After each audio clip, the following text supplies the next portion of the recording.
que é tão difícil mudar? Por que muitas vezes estabelecer um novo padrão de ações, de pensamentos, é tão difícil? A maioria de nós sabemos o que é certo, mas temos grandes dificuldades de fazer o que é certo.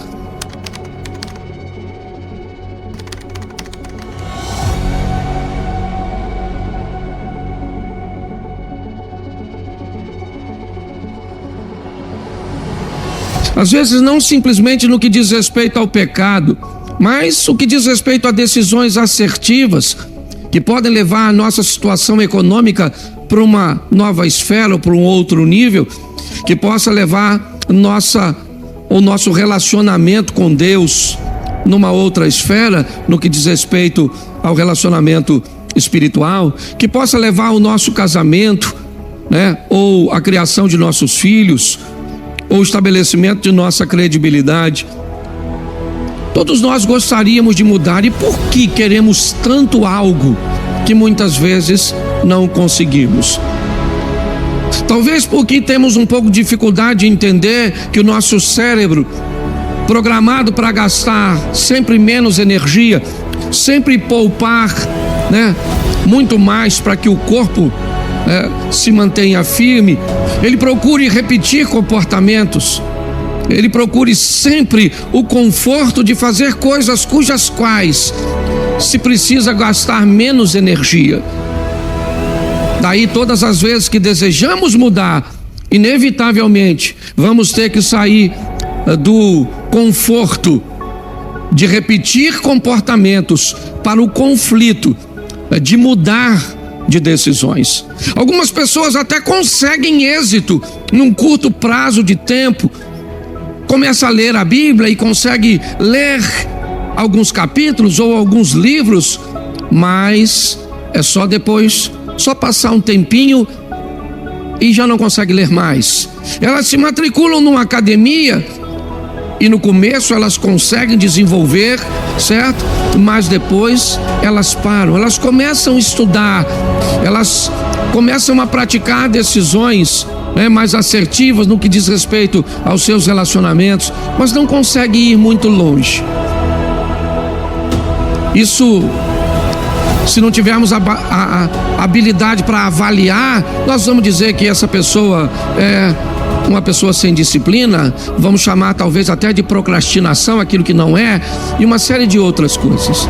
Eu tenho aprendido que pessoas normalmente mudam em 4 ambientes, são os mais fortes de mudança. O primeiro ambiente onde as pessoas costumam mudar é o ambiente da dor, o ambiente onde as pessoas se machucam. Quando pessoas se machucam muito numa situação, essas feridas, essa dor, essas lembranças buscam fazer com que pessoas mudem. Nem sempre essas mudanças são positivas. Às vezes o trauma pode transformar uma pessoa de bem, uma pessoa boa, em alguém com mau comportamento. Mas é um ambiente de mudança, um ambiente de dor. Algumas pessoas, ou outro ambiente que é muito comum das pessoas mudarem também, são os ambientes de inspiração.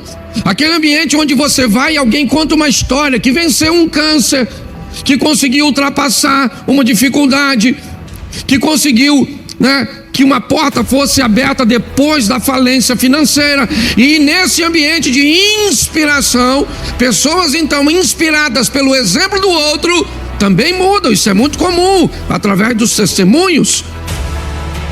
Outras pessoas mudam num ambiente onde elas recebem ferramentas para mudar, informação, conhecimento. Ela achava que não tinha capacidade de mudança, ela não foi inspirada por um exemplo simplesmente, mas ela recebeu informações, conhecimentos, ferramentas, seja num ambiente de coach, seja num ambiente de terapia.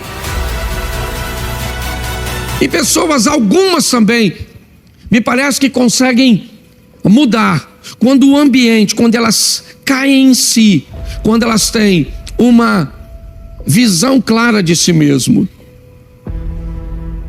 Se você buscar, eu espero que não seja o da dor, mas todos os outros 3 momentos podem fazer com que você consiga dar esse passo tão decisivo na sua vida, o passo da transformação. Porque a cada dia que passa e você não se transforma, a cada dia que passa que você não caminha para a próxima fase, você perde credibilidade em todos os ambientes. E para mim um dos mais danosos, o ambiente do evangelismo, das pessoas que estão olhando para a sua e para a minha vida, esperando ver Deus agir na nossa vida.